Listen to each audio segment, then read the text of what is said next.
do. So Sharon is going to come up and show you how it's done. Hey, girlfriend.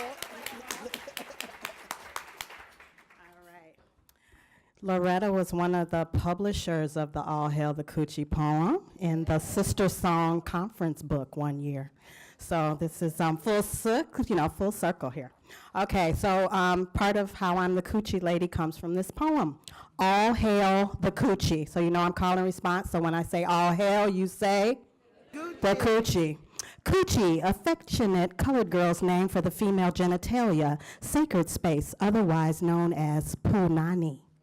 Protect the Coochie. Do not give your love away. Keep it for yourself. There is a subtlety in self-preservation. Let the Coochie be your guide.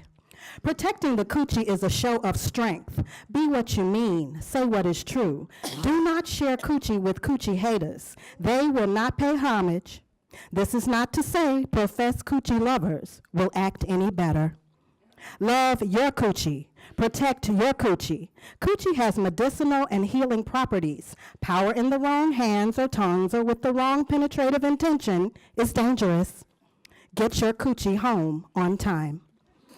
Everyone does not understand the nuances of the proper care and feeding of Coochie.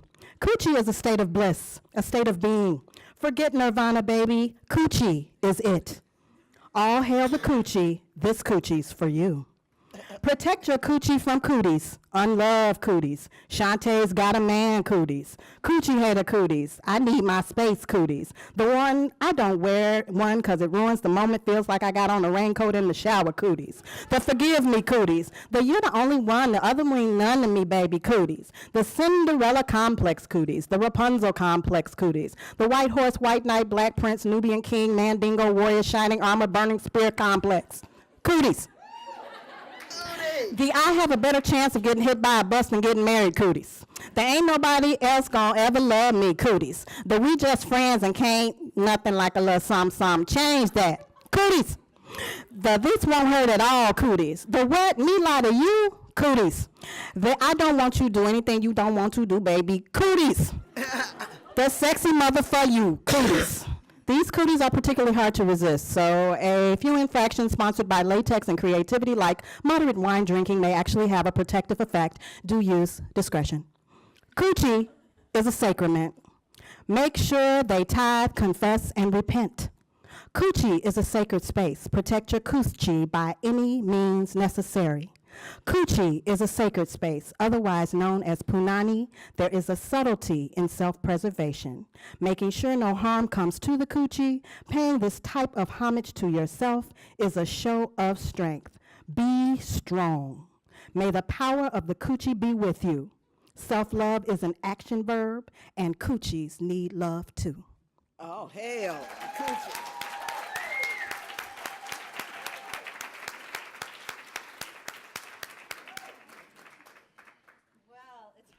Follow that, I have to say. Thank you so much for your poetry. And I'm going to take a few minutes to introduce the singular Ms. Loretta Ross, or I should perhaps say Dr. Loretta Ross, since she has at least 2 honorary doctorates that I'm aware of. Yeah, but you can't use them if you didn't get them the hard way. Really? Okay. Can everybody hear me? Okay, good. It is challenging. It is a wonderful challenge to introduce Ms. Loretta Ross because she has just done so damn much. It is really hard to choose what to talk about. For any of you who haven't had the pleasure of hearing her, working with her, reading her work, interacting with her, Loretta is a national and international leader in movements for racial and economic justice, women's rights, and human rights. She's also a very highly sought after speaker, and we're super happy and fortunate to have her here. So let's just have a welcome for Loretta Ross. Yes. Boston has not necessarily been kind to her so far. The streets of Boston in particular have been a little less than easy. So we're super grateful. So Loretta's work focuses on the intersectionality of social justice issues and how this affects social change and service delivery in all movements. And special areas of expertise include the politics of women's health, hate groups, sexual violence, and many other intersectional issues. And she brings a human rights approach to her activism and to her writing. And I want to say a couple words here about the human rights approach. This is really at the core of what we do at the Center for Women's Health and Human Rights. That's why it's in our name.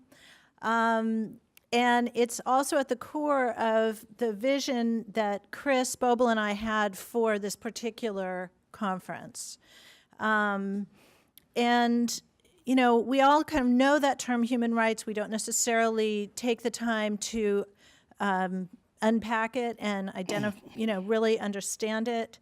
So I'm just going to take 2 minutes here to say a few things about the human rights perspective, and you can always, you might not see it exactly the same way. I'm sure I'll hear about it if that is the case.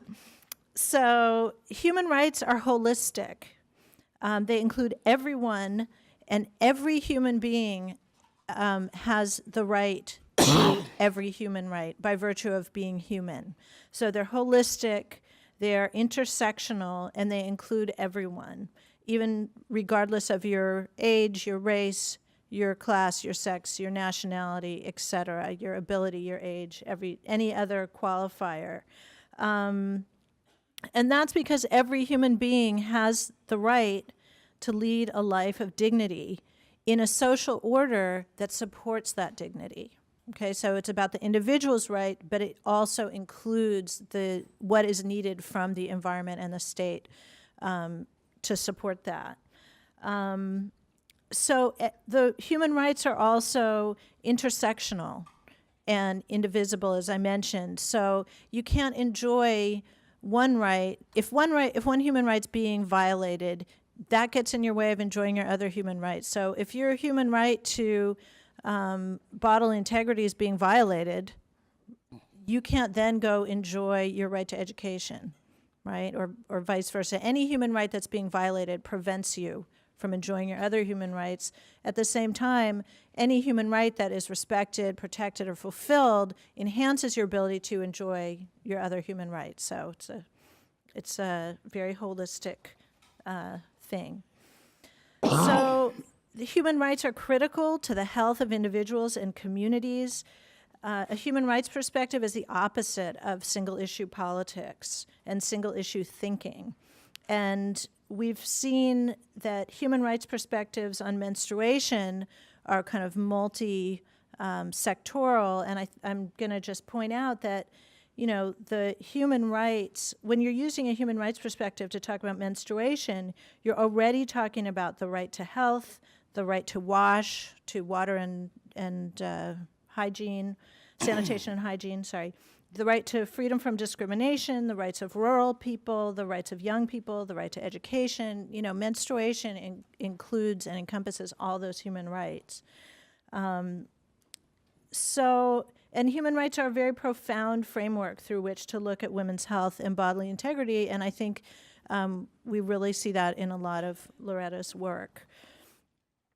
So a few of Loretta's many honors include not just the honorary doctoral degrees I mentioned earlier, but she's won awards for her work in reproductive justice, women's health, anti-violence, among many others.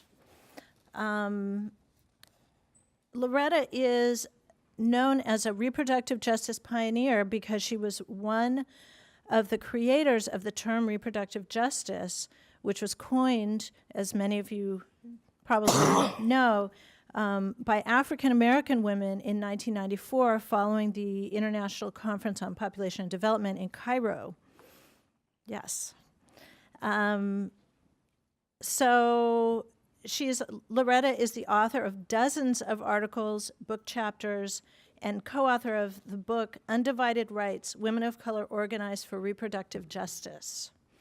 She has appeared as a political commentator in documentaries, TV, other media, including CNN, BET, MSNBC, ABC, any letter you can think of pretty much.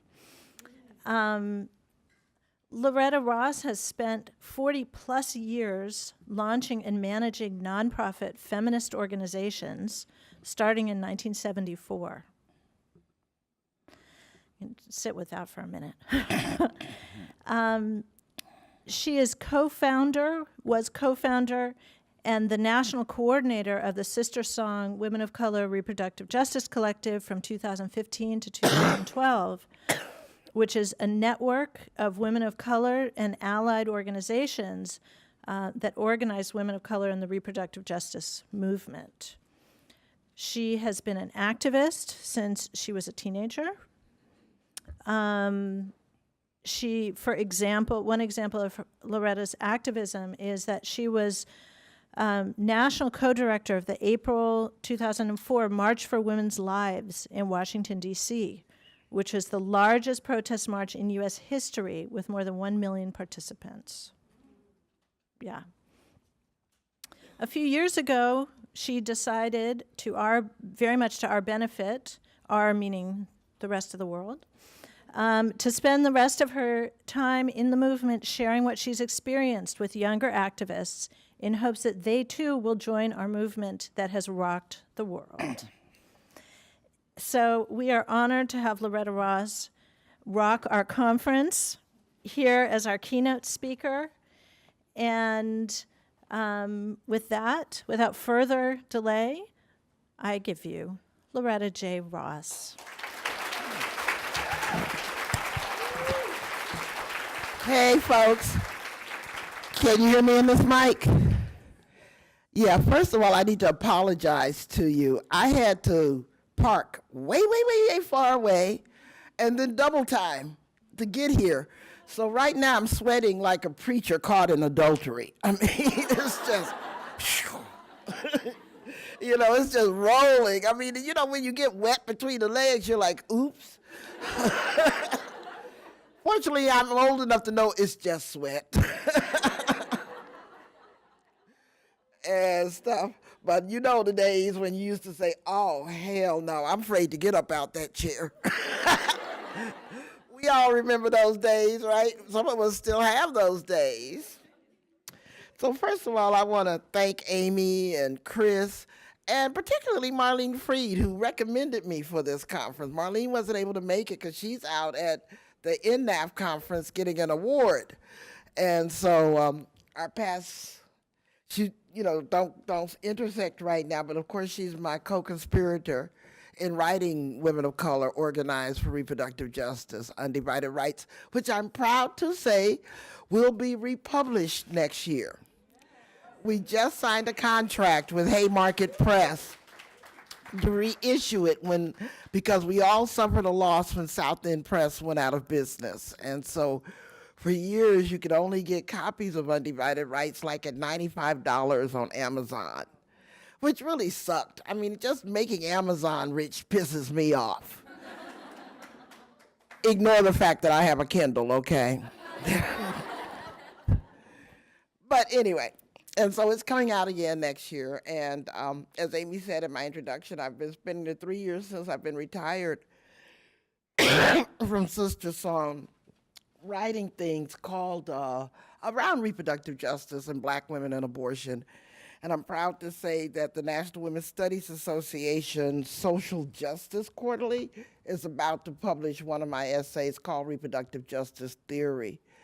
One of my concerns was that we who created the framework had a chance to define the framework before somebody else came and defined it for us and did it wrong. And so I've been thirsting to write RJT, what I call Reproductive Justice Theory, because it was created in an activist space, which we then had to theorize. I don't know if that makes any sense, but it didn't come out of an academic space. It came out of our need to respond to healthcare reform back in 1994. Oh, and I need to clean up something. I have been telling lies. And it's because I don't do detail very well. We created reproductive justice before the International Conference on Population and Development. But when I first wrote about it in 2006, I transposed the dates. And so a lot of people, like Amy, quote me in saying, after she returned from the ICPD, we created reproductive justice. We created reproductive justice in August. The ICPD was in September, same year. I conflated the two things, okay? Because I was writing from memory. I wasn't writing for records. I'm just now learning how to be a historian. Then, you know, activists, we tend to slide, elide, you know, make our point and stuff. And so I just hope in the future, as you quote me, you know, quote that I do clean up my own shit sometimes, okay?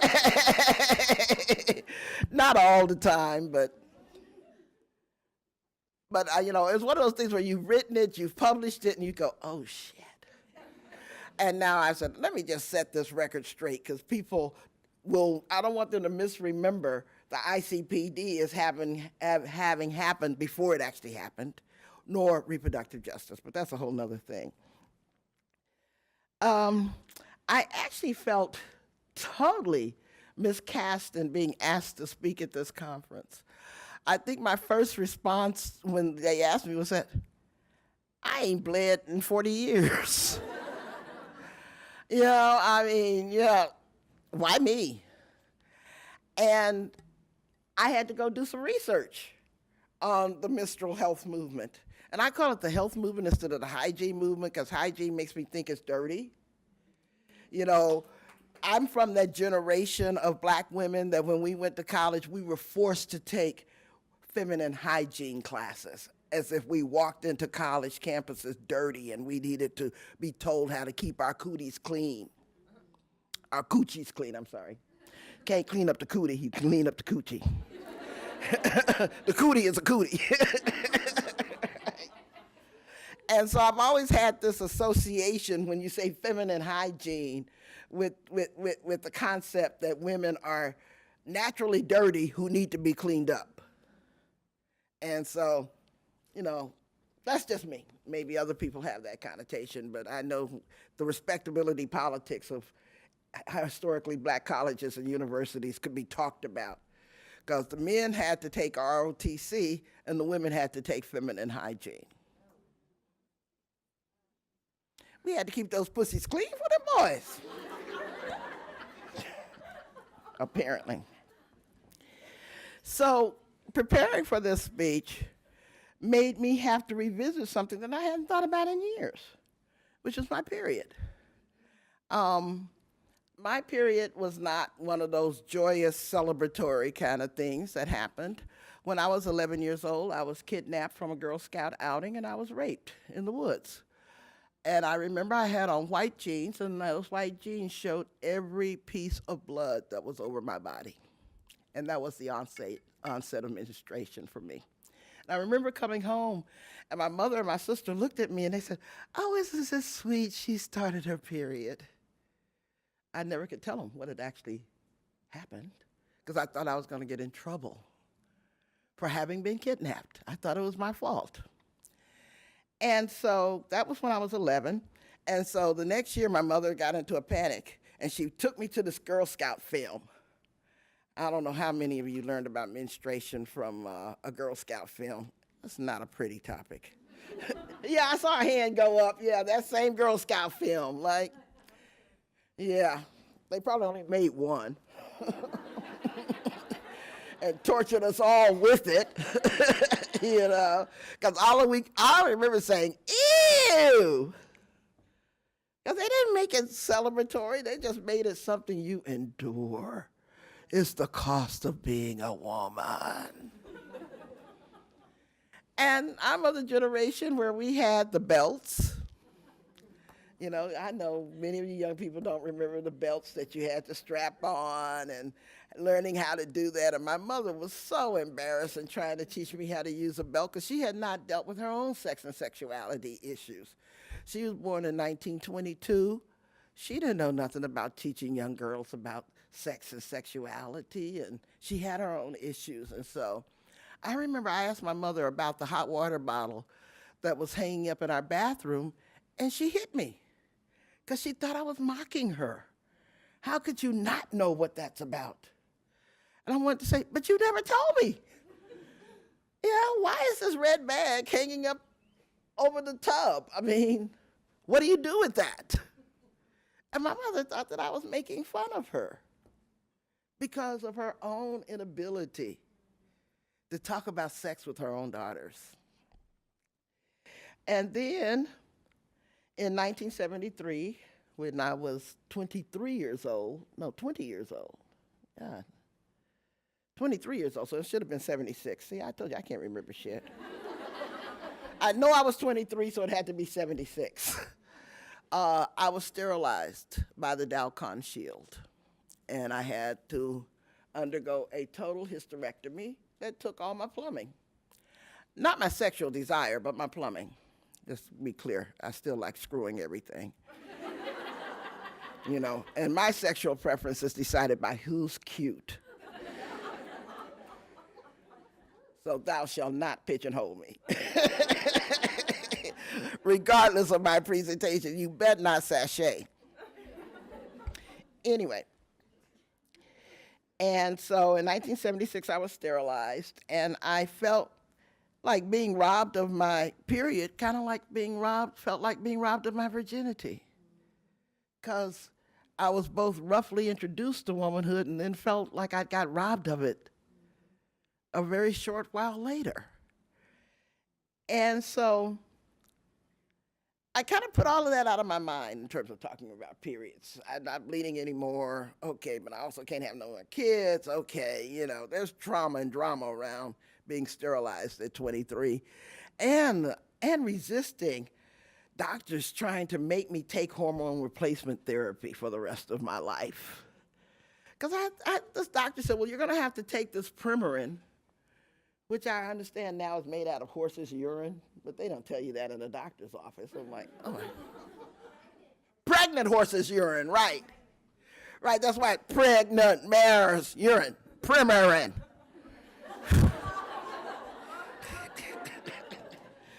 But the doctor was telling me, he said, well, you're going to have to take this until your natural menopause happens. I said, when will that happen? They said, maybe in your mid-50s, early 60s.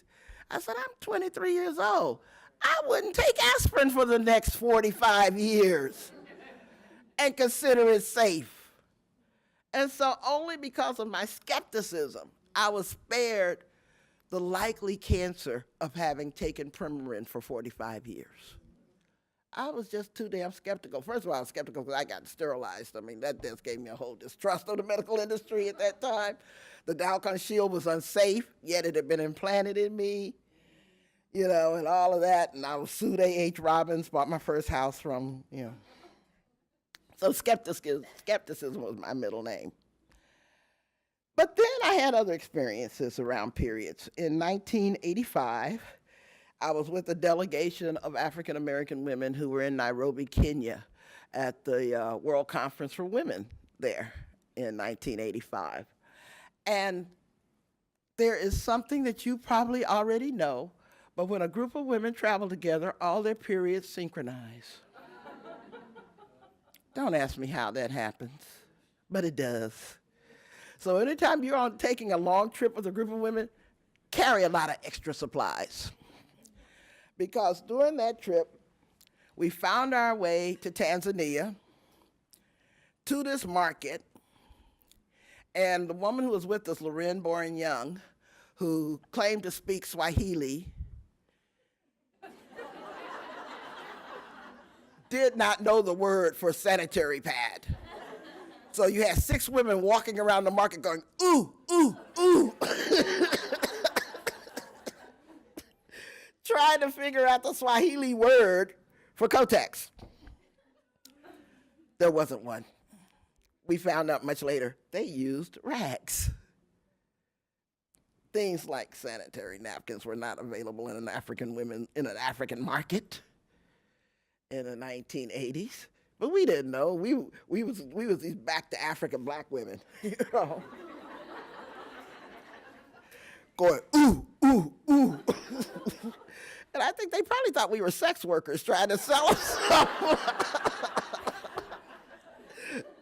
You know, because when you're pointing to your pussy and you're going, ooh, ooh, ooh, I mean, sanitary products didn't come to their mind. And then a few years later, I was lucky enough to have a girlfriend come stay with me at my house. And she just innocently asked, Loretta, you got any pads or tampons? And I looked at her and I said, no, baby, I'm sorry, because I also don't have any combs or brushes. Because I've been dreading since 1980, and I hadn't bled since 1976, so the things you need to put in your guest bathroom that you don't think, about till someone ask you for them. And then I realized what a distance had developed between me and the whole concept of menstruation. You know, that I hadn't planned on distancing myself from it, but I had allowed that distance from it. And in a way, like I said, I felt like I had lost my womanhood card, you know, where I didn't have the choice of whether or not I had a celebration around having my period. Fortunately, that's not all the story, and I will stop telling this personal story in a while because you didn't invite me here for all of this. Well, maybe you did, I don't know. One thing Loretta does is talk nasty, curse a lot, and tell the truth, as far as I can. That's all I can do. A few years later, I took a job at the National Black Women's Health Project as their national program director. And they had just released this film called On Becoming a Woman. If you haven't seen it, it is a wonderful classic about mothers and daughters talking together about menstruation. And I had never even thought that mothers and daughters could talk about those things together. Like I said, you know my mama. And so to watch how tenderly these mothers, these black mothers and daughters came together to celebrate being a woman, becoming a woman, loving each other, having minstrel parties. I was like, oh my God, this is another world. And so that's when recovering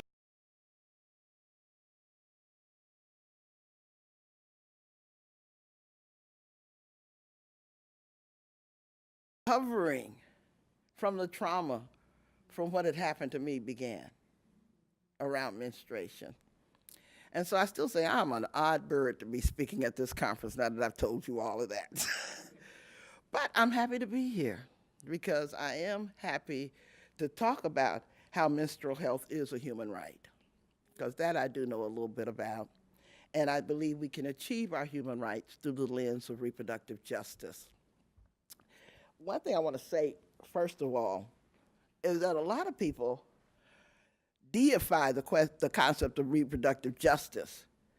But let me be clear, reproductive justice is the pathway to achieving human rights. It's simply that.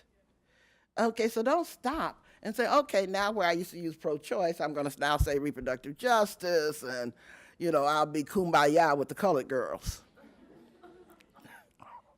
Because that won't work. You may not believe this, but although reproductive justice was a concept created by black women, it doesn't only apply to black women, no more so than the other concepts black women have gifted feminism, like identity politics from the Combahee River Collective in 1977, intersectionality from Kimberly Crenshaw in 1989, and reproductive justice from 12 black women, including myself, in 1994. This family of ideas, in our opinion, has transformed the feminist movement. And we claim that.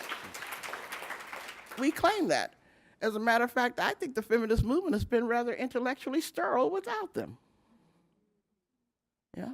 And I say that as a lifelong feminist. I was a feminist long before I knew how to say the F word. when I had to fight being expelled from my high school for being pregnant at 14. So I know and claim the women's movement. But this family of ideas is being, in many ways, co-opted and appropriated without acknowledging the origin, that it comes out of black feminism. And one of my colleagues, a young woman named Moya Bailey, who is amazing, please, she's one of the founders of the Crunk Feminist Collective. Crunk. Astonishingly smart. Anyway, she created this concept called misogynoir, like misogyny that applies to black women. So I really invite you to look up Moya Bailey and the concept of misogynoir, because I often feel that as people appropriate our concepts, the Elvis effect takes over, where you can steal it, rebrand it, and claim you invented it. It don't work. And as I keep telling people, all you can steal is a snapshot. You can't take the camera. What did Ntozake say? Ntozake Shange, who wrote For Colored Girls, she said, just because you stole it, don't make it yours. That just makes it stolen. Yeah, so anyway, that's my rant. We had to think between colonized spaces to come up with reproductive justice, though, because we had to shift the lens of pro-choice activism to ourselves, to our lives, to our bodies. And you'll read about in many histories and stuff where reproductive justice came from. I'm actually not going to bore you with that. I really want to talk about what it is and what it does. But when I talk about shifting the lens, I tend to think of reproductive justice as a promiscuous concept that will have sex with any idea that looks like it's going to protect women's human rights. It is a slut, an unabashed slut that cannot be shamed. And so, because when you think of the right to have a child, the right not to have a child, and the right to parent your children in safe and healthy environments, who does that not include?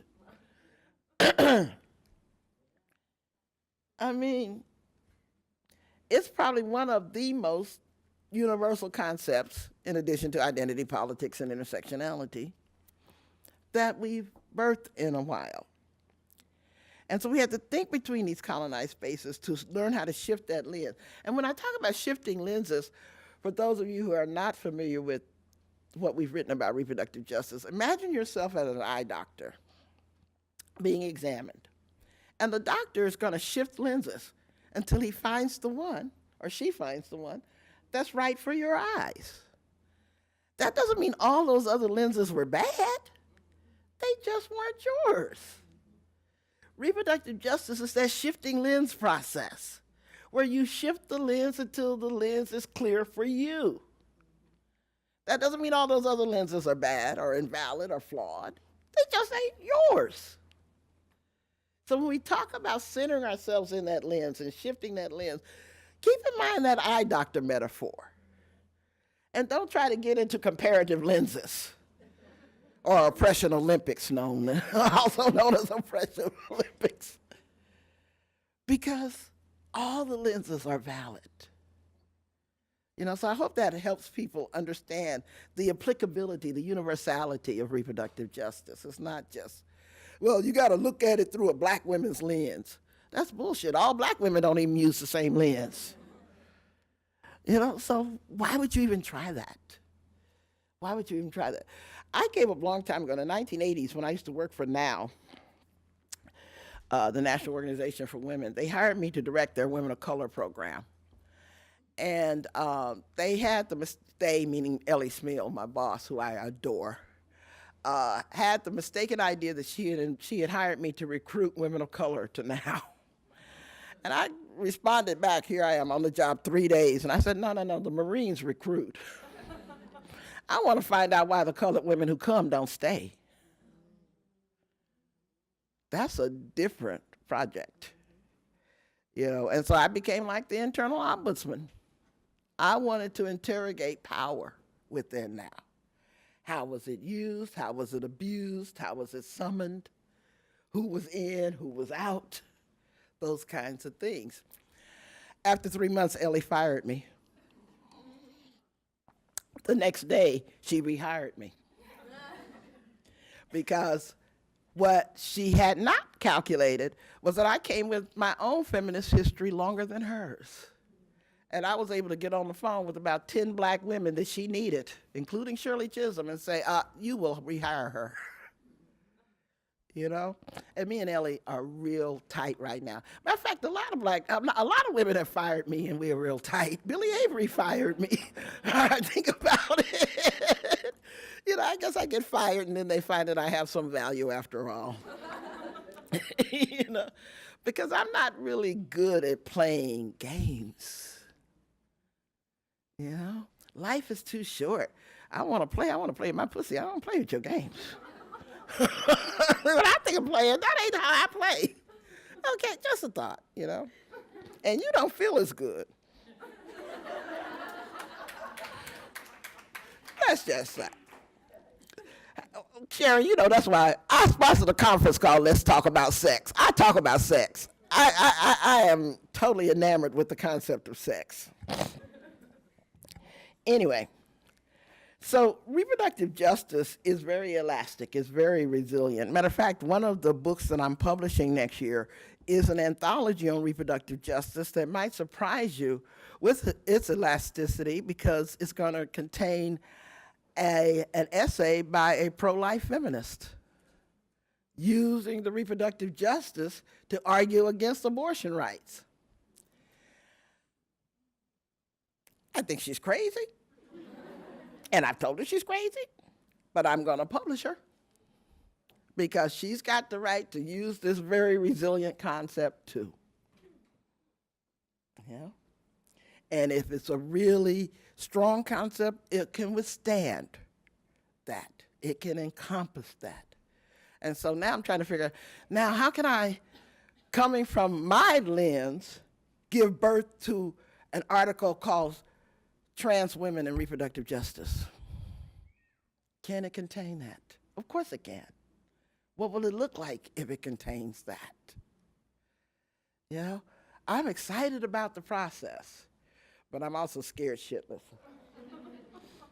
Because I'm going to have to talk about how we include without erasing.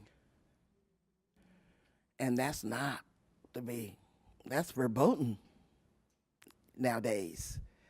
Because you start talking about claiming your identity as a woman, and you're like, oh my God, who's included in that? Who's not included in that? Da, da, da, da, da. I actually wrote on Facebook the other day something that I just had to own my truth. I said, I support anybody's right to name themselves, but I will resist your effort to name me. I don't play that shit. With black women calling us out on our name, that's the time to throw the wig off, take the earrings off, and take you outside. Calling us out our name. Am I right? Am I right? And the funniest thing, they're so afraid of angry black women, I wonder why they spend so much time making us angry. I don't get that. If you was that scared of it, I mean, do you enfold yourself with that you're fearful of? But let me move on. Reproductive justice. Of course, it responds to, as Chris quoted in an article about one of my speeches, it responds to the oh my God questions that are the reality of women's lives. The oh my God, when you missed your period and you don't know what the hell to do.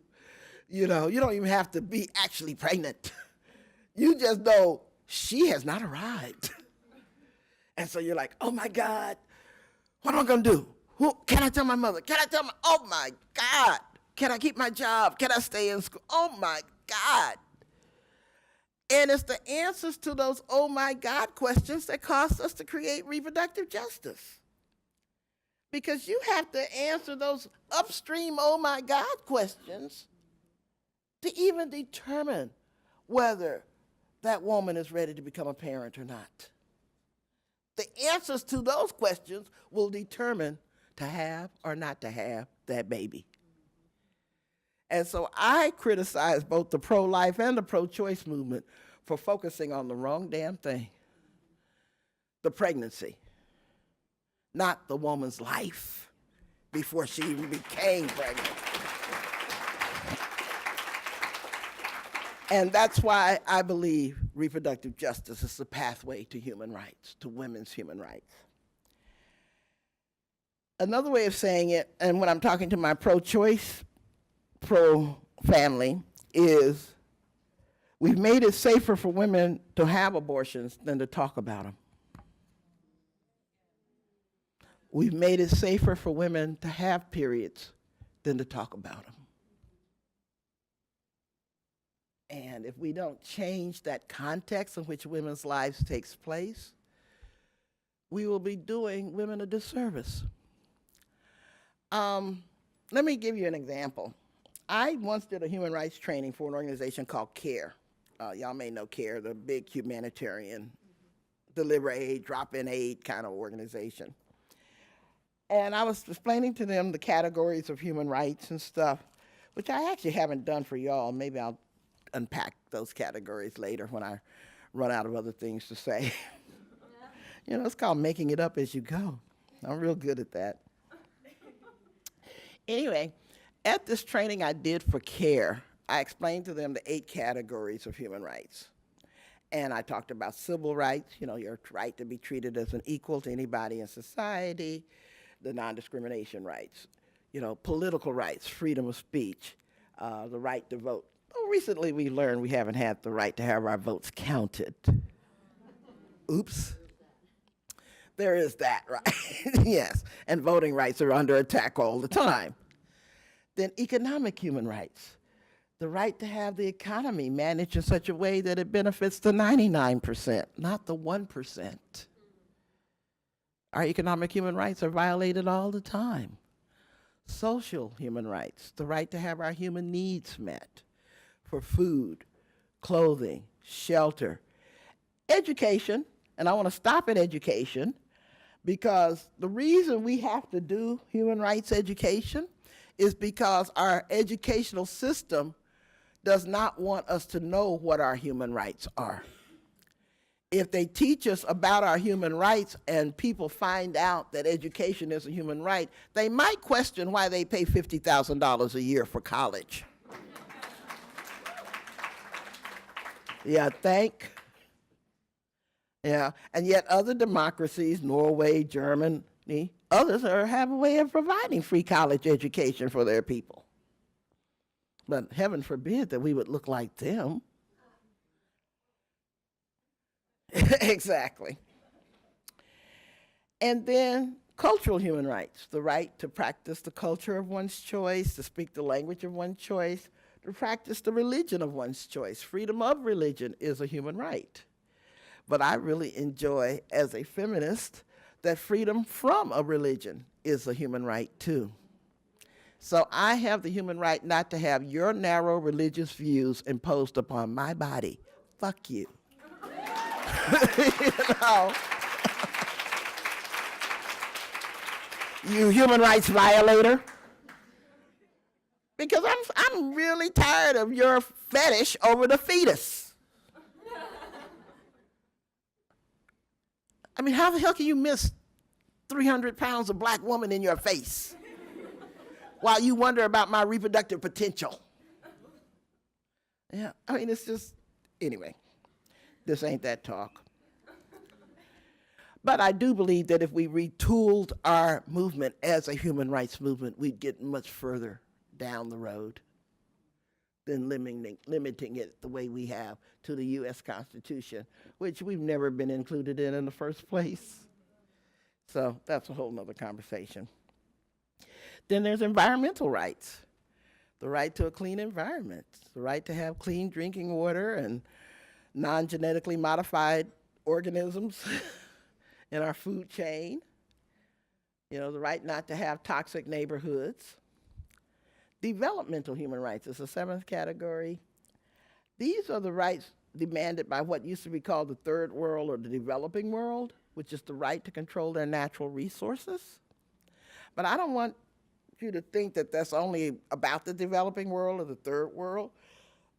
Obviously, every war that's taking place in the world is over natural resources. I don't care what they try to, you know, people in Africa don't suddenly dislike each other after living together for hundreds of thousands of years. You know, we've got former colonial countries. The French will arm one warlord, the Americans will arm another warlord, let them fight it out, and whoever wins gets the oil, gold, or diamonds. You know, these are the wars that are taking place around the world. But it also applies to the U.S. because, for example, I'm from Texas originally, and through the Port of Houston, some percentage, I'm not sure, I think about 20% of America's imported oil comes through the Port of Houston. And because of that, Texas has been pretty stringent in taxing that oil that comes through the Port of Houston, so that Texas has one of the lowest individual state income tax rates in the country because we make it up with oil revenue. Our next door neighbor, Louisiana, is in a different situation. Through corruption, where politicians were paid off by the oil companies, they aren't allowed to tax the 60% of U.S. oil that goes through Louisiana, the same way we can in Texas. But we have done an analysis that shows that if the state of Louisiana was able to apply the Texas tax rate to the oil that goes through, they would not have needed a dime to rebuild after Katrina from us. You know, and let's go further. Why does, I think, again, I'm bad with numbers and I always lie when I try to fake a statistic, but let's say 80% of America's electricity is produced by coal. I don't know what the actual number is, so I'm making it up, but it's a big percentage. But why do coal miners have the worst health care? Yeah, a violation of their developmental human rights. And then the last category that's articulated so far is called sexual human rights, which is my favorite. The right to have sex is a human right. The right to determine if and when you marry is a human right, and who you marry is a human right. Same-sex marriage is a human right. Sexual pleasure is a human right, so you get to tell your partner, you're not doing it right. You're violating my human rights. Move. Move over a little bit. Get it right, you violator. Anyway. But it's an attractive set of rights. Those are rights demanded by the women's movement to respect our bodily autonomy, our right to sexual identities, our right to sex. I don't want to portray human rights as a finite closed set because I think new human rights are going to emerge as social movements demand them. For I think the 9th category of human rights is probably going to be digital rights. The right to participate and use information technology, without which you're probably not going to be seen as a deserving human being in about 2 decades. Because right now we need digital access to education, healthcare, taxes, regulation. I mean, think of all the ways your life is dependent upon a computer right now, and what the digital divide will mean for all those people who do not have access to IT. So even though there aren't specific treaties around digital rights as a human right, my grandson convinces me that it's gonna come. It's gonna come, because at 10 years old, 10 years ago, he was connecting up, and I bought him a laptop for Christmas one year. He was 10 years old, because he was tired of sharing with his parents. And so I said, well, wait till your father, my son, gets home to hook it up for you. And he was like, that's all right, Grandma. Whip, whip, whip, whip, whip, whip, whip, whip, whip, whip, whip, whip, whip. Next thing I know, he had it on my TV. He said, Grandma, what's your digital access code? I said, I don't even know if I have one of those, baby. Turns out I did. Did I know I had a wireless access code that came with my cable TV? My 10-year-old grandson did. So he made me think about how important digital rights are going to be. So anyway, that's my quick and dirty human rights education story. So you're right, Amy. I do talk about human rights more in the, let's look at them together. And that's why when we talk about menstruation, so let me go back to the CARE story. So when I did this training with CARE, CARE started out as a humanitarian organization. So the parable that they often use is that we gave people fish. We gave people fish. If there was hunger, we gave them fish. And then in the 1980s, they became a technical assistance organization where they taught people how to fish. You know, let's build their capacity and make sure that they know how to take care of themselves. But once I did this human rights training with them, they changed their whole approach. They wanted to know why there weren't any damn fish in the river. You know, that's asking the causes of the violation, not just trying to put bandages on the violations. And so CARE became an organization, particularly under the leadership of Helene Gayle, that's asking, why are these underdeveloped countries appearing like they will never be developed? Who's profiting from this? And why? Yeah. And that's the power of the human rights framework. So when we talk about menstrual health as a human right, we have to question the context in which women live their lives. And what's wrong with the context? Not what's wrong with the women, but what's wrong with the context in which we have to live our lives. And because the lack of knowledge about our bodies in a violent and racist culture is dangerous. It's absolutely dangerous. And the country, and not only the country, the world goes into violent spasms every time we try to learn about our bodies, assert agency over our bodies, to claim our bodies. They act like we just stole something from them. I mean, the way that you see all of this misogynist violence just because women don't smile right, or won't go on a date, or won't respond to you on the internet in the way you think they should, you know, just laying claim to our bodies causes problems for some people. And so we always have to ask questions about the context.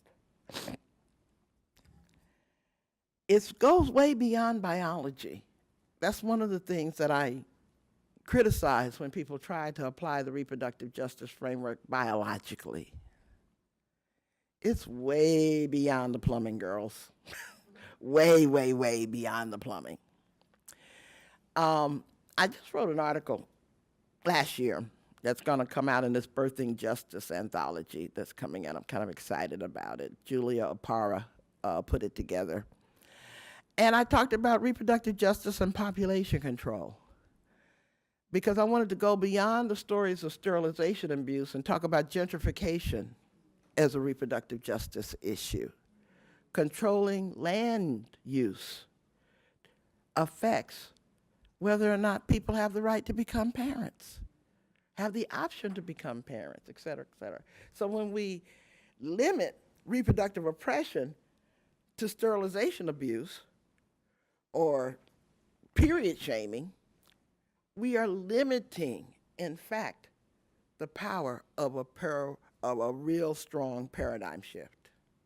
And so I just want to caution that it goes way beyond. It includes biology, but it goes beyond biology.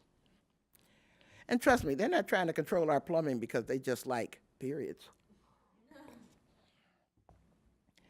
Because reproductive justice has emerged in an age of surveillance, mass incarceration. I started listing all the problems.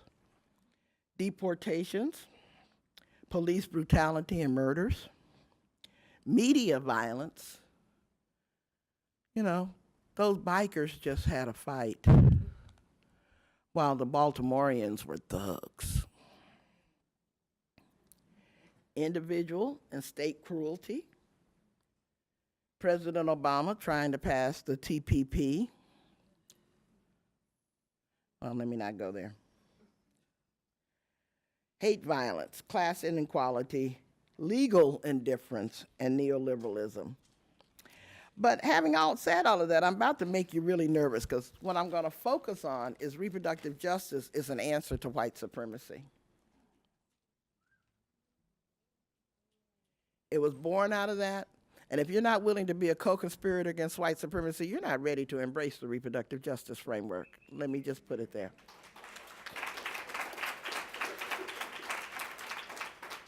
And I want to define white supremacy as an ideology. It's not a race of people. It's a body of ideas. Anybody can be a white supremacist because you don't have to be white. I mean, look at Ben Carson. You know, I'm so glad he never had a chance to operate on my brain, because he doesn't seem like he's on full throttle on his own. You know, it's not a race. White supremacy is not a race, nor is it a biological destiny. And one of the reasons that reproductive justice is posited oppositionally to white supremacy is that we live in a world that's trying to convince us that the outcomes that are structured by racism are not caused by race. So if there is disparity in health outcomes, that's just an accident of your poverty. Yeah, but well then why do middle-class black women have higher infant mortality rates than anybody else too? That ain't just poverty. I was at a birth keepers conference about a month ago, another place I was miscast. You know, I'm around all these women chanting and moaning about how orgasmic birth is, and I'm like, I'm sorry, I'm the knock you out school. That baby's coming whether I'm here or not. Knock me the hell out and let that baby come, okay? And then he can recover, both of us can recover from the drugs, okay? So to be around, you know, all these people, well, I have orgasms when I give birth. I said, I have orgasms easier than that, girlfriend.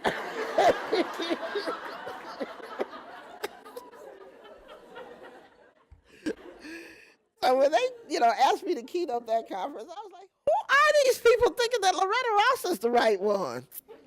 So I asked that of y'all too, so like I said.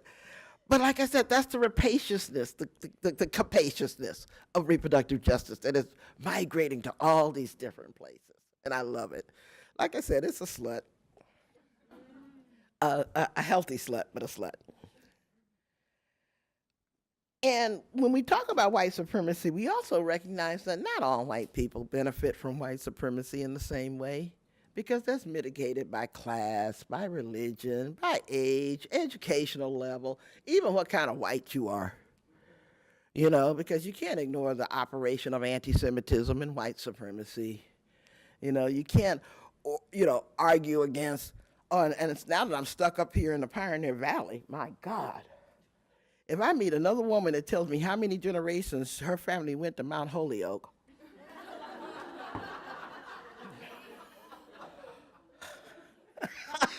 I'm like, God damn, girlfriend, is that so important to your identity?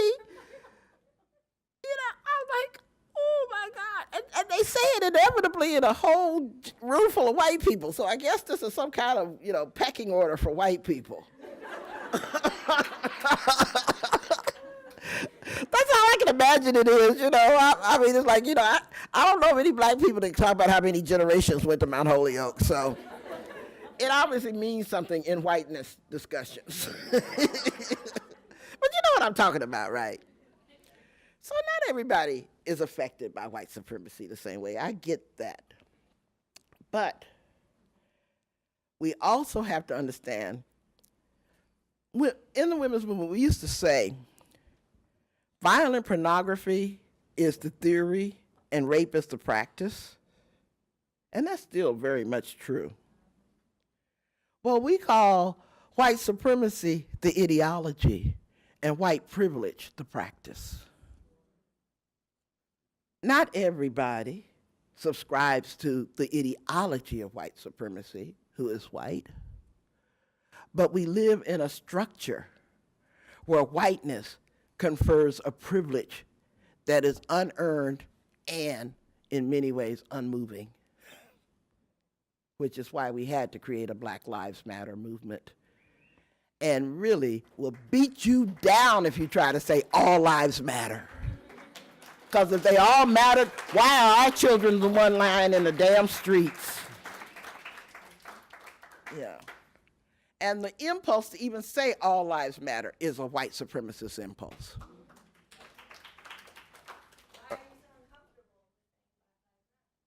That's one question you could ask.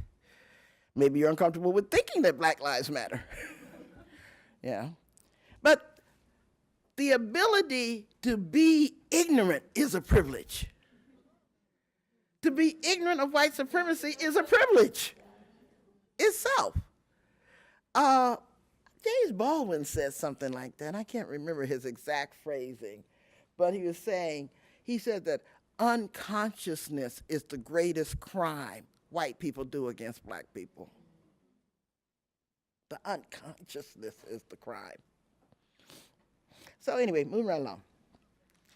So to use reproductive justice in the menstrual rights movement, and I'm calling it the menstrual rights movement. I know y'all have said that before, but I always said I have problems with the hygiene question.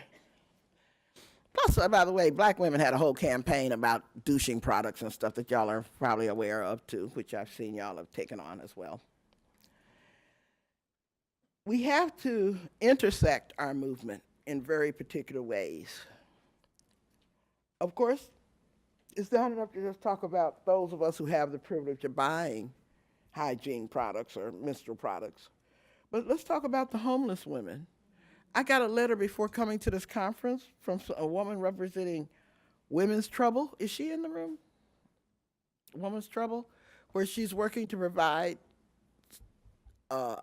menstrual products to homeless people around the country, which I think is a very worthy project. But we also have to think about incarcerated women. How are they coping? Immigrant women, how are they coping? Are they going to the pharmacy going, ooh, ooh, ooh? Yeah. All of these. So it's okay to use reproductive justice, but you have to intersect it from where you are. You know, you just can't define your particular lens as the only lens that matters, because all the lenses matter. Does that make sense? And so we've got to take on these issues of marginalized women without flinching, like we flinch over white supremacy sometimes. The other thing, and I probably should start closing up because y'all want to ask some questions, I'm sure. The other thing is that I'm having trouble with people trying to adopt white supremacy. Trying to adopt reproductive justice. God. I'm allergic to cats, so if I keep rubbing my nose, it's because I'm having a Benadryl moment, and I'll pull one out in a minute. But they want to adopt reproductive justice without taking on not only white supremacy, but the whole concept of neoliberalism. As if the capitalist arrangements that we all live under don't affect people's reproductive decision-making. Takes place in a void, I guess. But as an inheritor of that atavistic horror of forced breeding, God, I am really messing up words.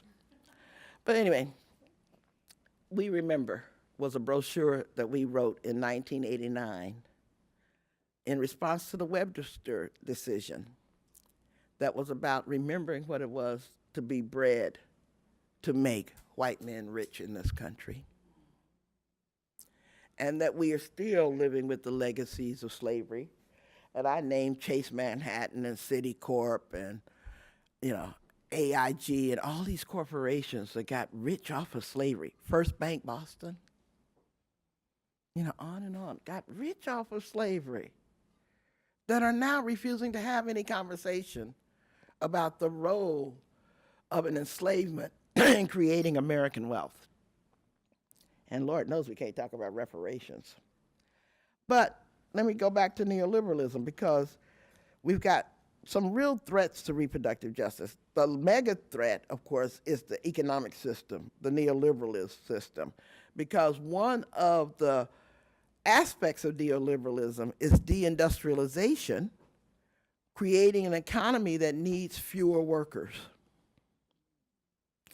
So how do we protect our right to even reproduce, if we choose to, in the context of pressures around producing fewer people? And sometimes this is masked as environmental concerns.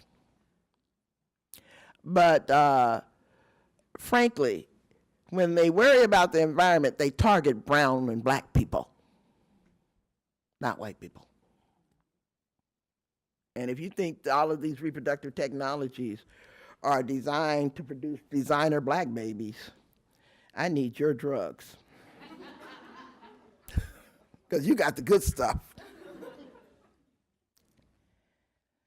And I get a little concerned when I'm trying to help people understand that reproductive justice must respond to population control, white supremacy, and neoliberalism, because how else can we create the conditions under which people have choices that make sense? It's not just about choices, but your choices have to not only make sense, but create and take place in an enabling environment for you to make those choices. And so we have to address these issues. I mean, we're allowed to be optimists, but we're not allowed to be naive. You know, we know another world is possible, but we can't create it if we flinch away from facing this one. And so I'm ready to have conversations that are very uncomfortable. I was just in a presentation around puberty suppression, deliberately stopping people's periods among healthy children without any conversation about what are the long-term health consequences of that. What the hell? You know, when did individual desire be conflated with the human right? That sounds like something very much in the neoliberal marketplace. Let's just have this conversation. Okay, I'm about to even get into more trouble. I'm watching Bruce Jenner. I'm sorry. I did not mean to say that. That was me being bad.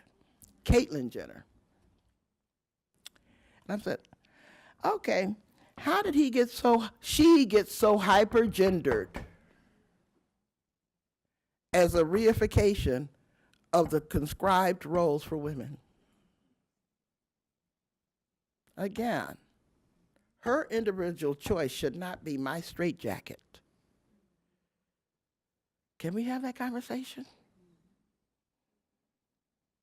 You know, I'm not sure, but I think it's a necessary one. At the same time, gender boundaries are being hyper-policed. So let me close. I had the joy of working with one of my other co-creators of reproductive justice, Toni Bond Leonard, and she's out at the, and she was on the advisory committee for this conference, and she's out at the Claremont School of Theology getting a PhD, combining the concept of religion and reproductive justice. And so I had the joy of being on her master's thesis committee and got a chance to read her thesis. And so she wrote a thesis on the virgin birth of Mary, Mary's virgin birth, and how all the religious traditions she could examine call women's menstrual cycles something dirty, something unholy, something unclean. But she asked a very good question that me, the professional heathen, had not thought about. And that is, if Mary's pussy is so dirty, how did Christ get so good? I think we should close on that. Thank y'all.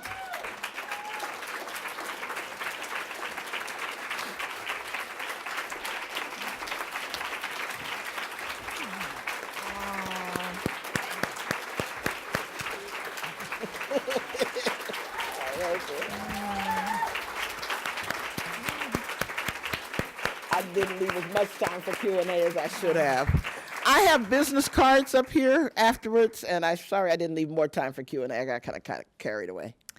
Well, thank you so much, Loretta. And let's take some questions. Chris has the microphone, and she will run to give it to you. I'm going to give it to Kelly because you got cut off last time. Is this, If you can say your name and can you hear me? Yeah. Oh, wow. It's like no feedback. Cool. First of all, just thank you. I mean, pretty much everything you said was just amazing and so inspiring, and talking about these issues. I do have to say I am one of those weird birthy doula ladies.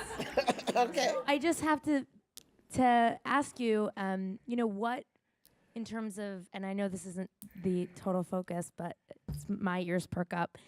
I think a lot of the times we look at the birth movement as being, solely kind of crunchy granola and just about like really celebrating birth as this gorgeous thing. But I think, there's bigger issues when it comes to birthing rights that also do speak to issues like obstetric violence against women and overuse of medical intervention against women, lack of access to options when it comes to home birth, birth center, all of those things. And so how, in your opinion, how does that community go beyond being seen as, just a community where, we're saying natural is the only way to go, or, that kind of thing, or just being seen as a marginalized community as well? Because I think that's another conversation between the pro-choice community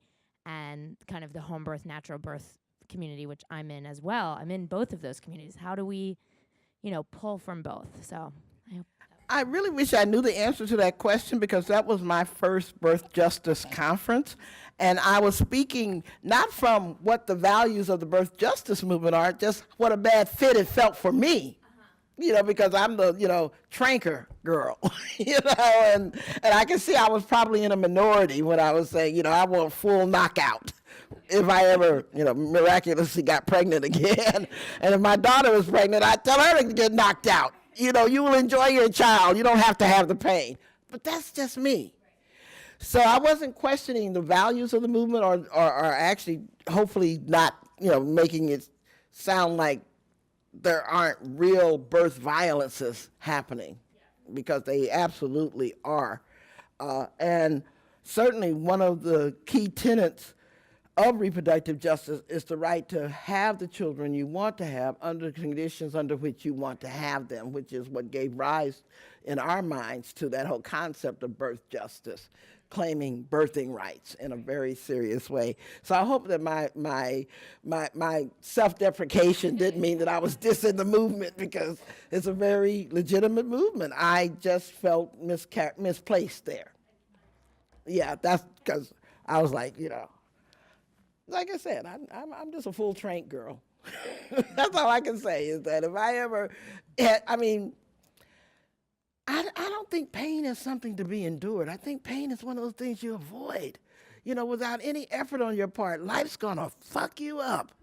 So if you got anything to control that crap, but that's just me, because I'm a coward. I'm really happy to see. Yeah.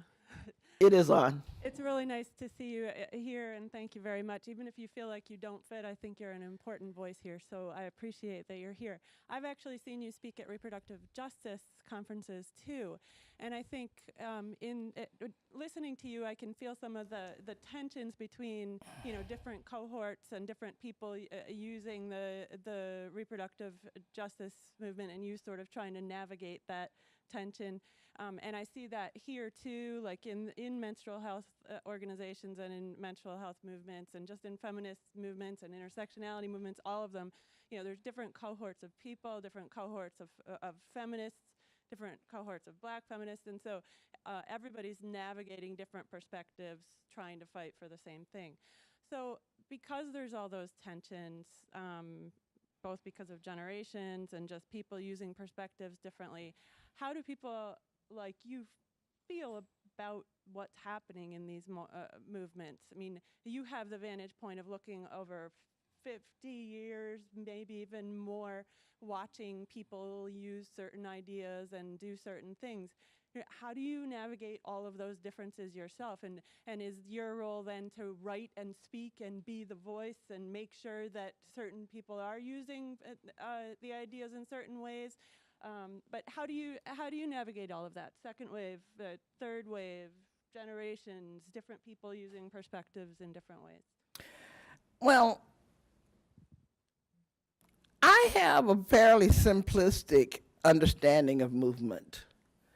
And that is when many different people think many different thoughts and they move in the same direction, that's a movement for me. Mm-hmm. When many different people think the same thought and move in the same direction, that's a cult. You know? And so movement, by definition, is supposed to contain a multiplicity of voices and perspectives. Our problem has been that we try to impose cult-like obedience of thought on that movement building process. And that's where we go wrong. I believe that, particularly if we're going to use the human rights framework, everybody has the same human rights, but they all need something different to protect them.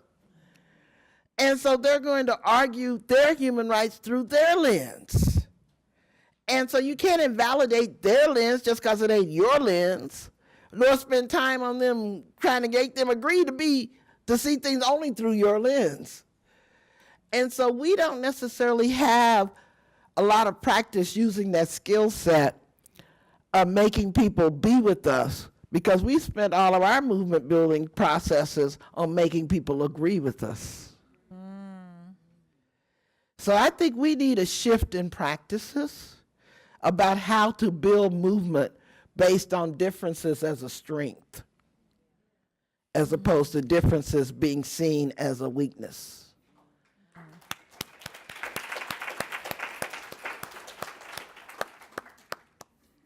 I am Richmond Iheme. I work with the National Human Rights Commission in Nigeria. Mm-hmm. And I'm glad to hear your comments and overview of human rights, civil and political rights, economic, social and cultural rights, environmental rights, and then rights of women's rights. And in the context of this conference, I look forward to knowing whether there are some of these rights that are violated, menstrual rights particularly, reproductive rights, whether some of these rights we have highlighted, some of them are violated as a result of the natural process of menstruation. There are in some cultures where, for instance, women's right to education is being denied because they are menstruating. There are some cultures where women's right to religion is being infringed upon because they are menstruating. There are some cultures where the right to dignity of the human person and freedom from torture, inhuman and degrading treatment, where that right is violated as a result of menstruation, as well as other categories of rights. Thank you.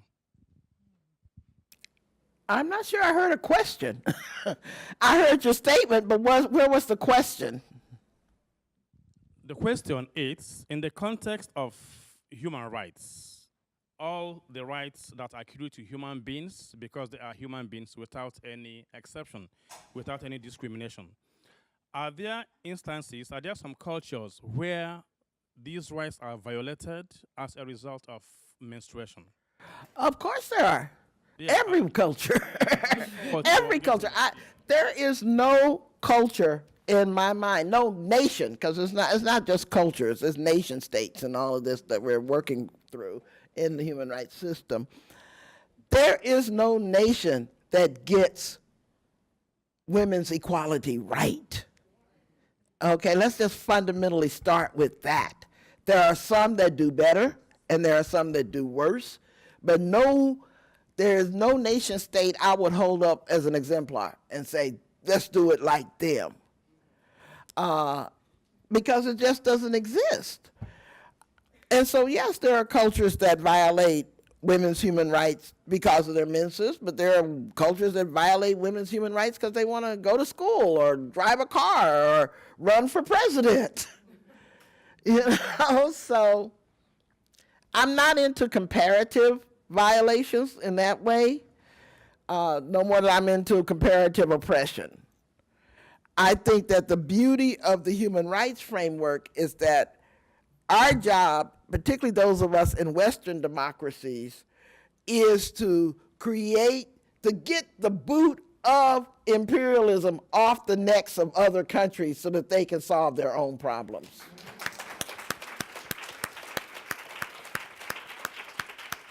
I think that's my obligation as a citizen of the United States, that I feel that only people in the United States can put a check to American warmongering and imperialism. That's our obligation. I don't have to go to Nigeria to try to fix Nigeria. Nigerians can do that if we got the hell out the way.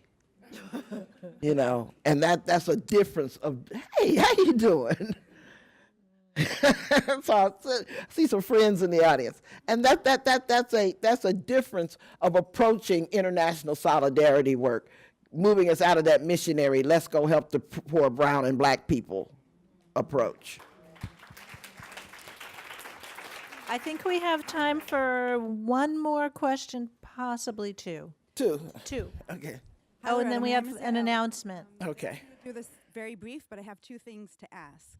One is, what about the men? I know we always talk about how reproductive health and women's rights is about more than 50% of the population. I really think that nowadays in 2015, to bring it up, we have to include men in this conversation, and I was wondering how you did that throughout your career.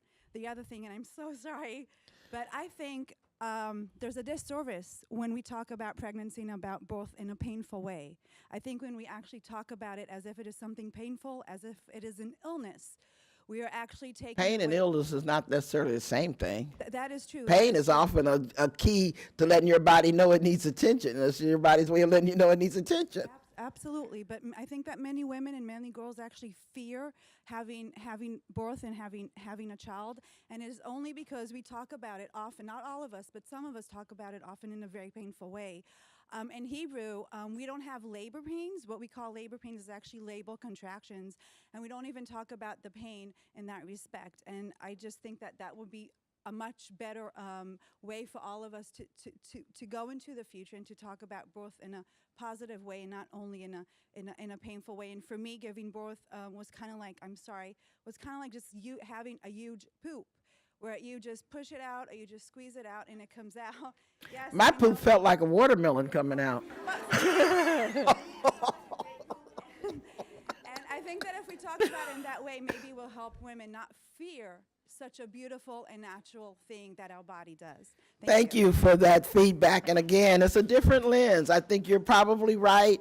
The only full-time pregnancy I had, I was a teenager, I was scared shitless, and it hurt. And so it's but I also had that motherhood moment where the minute they put my son in my arms, the pain didn't matter. So I can't deny the pain was there, but I can assure you that it doesn't matter when you see your baby and you want that baby. You know, and that's how I ended up parenting with my rapist, because I didn't tell you this story. I got pregnant through incest, and, you know, so when I chose to keep my son, I was choosing to co-parent with my rapist. And that didn't matter when I held my son, you know? And it did a long way towards wiping out the pain and stuff. I don't know if I could ever talk about pregnancy without pain, because that was my experience. That doesn't mean that that's every woman's experience, but it didn't feel like a poop. It felt like a watermelon, to be honest.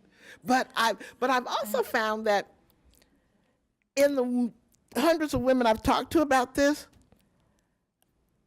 there's a strong correlation between a planned and wanted pregnancy and an unplanned, unintended pregnancy, and how you see that pregnancy and what you describe the birthing experience as.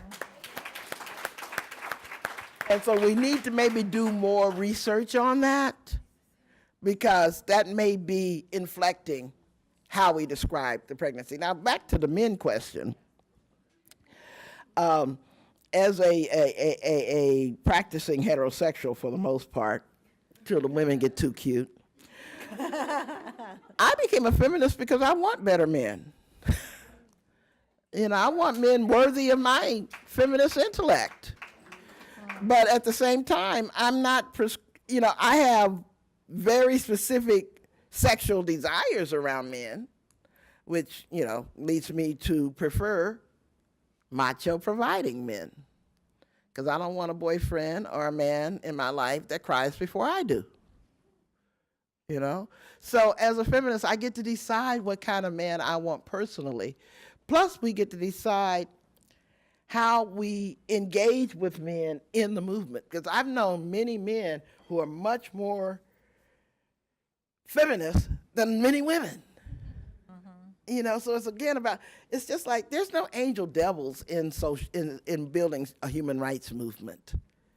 You know, all white people ain't bad, all men ain't bad, all, you know, all people of color ain't good, all women ain't good. I mean, I just don't subscribe to those kinds of mechanical theories because they're not true, they're not useful and stuff. So I enjoy talking about men in the movement, and I've done a lot of work with men in the movement, particularly in my anti-rape days when we started this group called Prisoners Against Rape. I was really proud of that group, which was incarcerated men who were serving life sentences for having raped women who collectively decided that they didn't want to be incarcerated men raping men.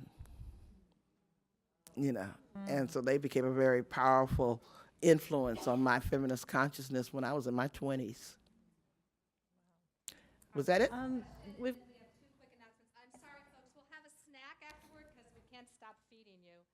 So if you want to linger and converse and check in with Loretta, you'll have an opportunity to do that. But we need to respect that we've got breakouts coming up real soon. So yes. Thank you. Hi, I'm Rachel Horn with Sustainable Cycles. Will you please differentiate between all lenses matter and all lives matter?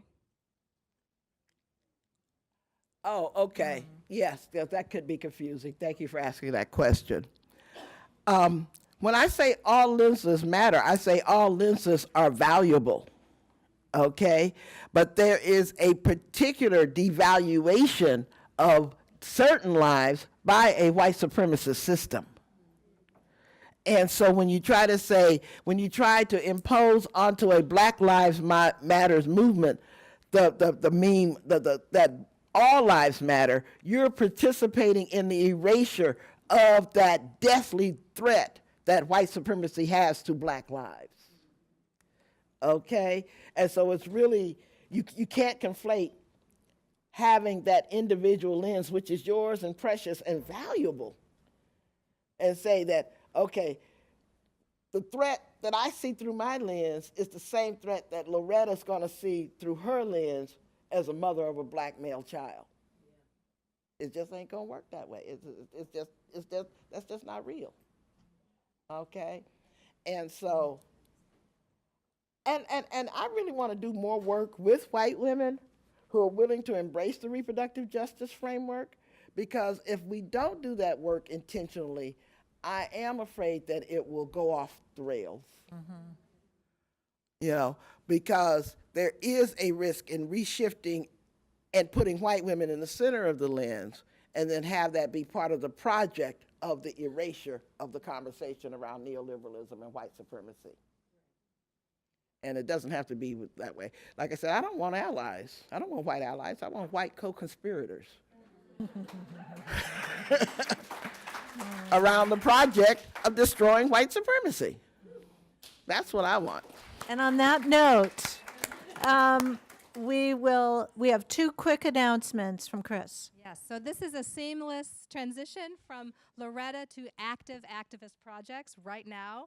So Sinu Joseph has offered to make herself available to consult with anyone. Several people approached her after her talk and wanted to develop or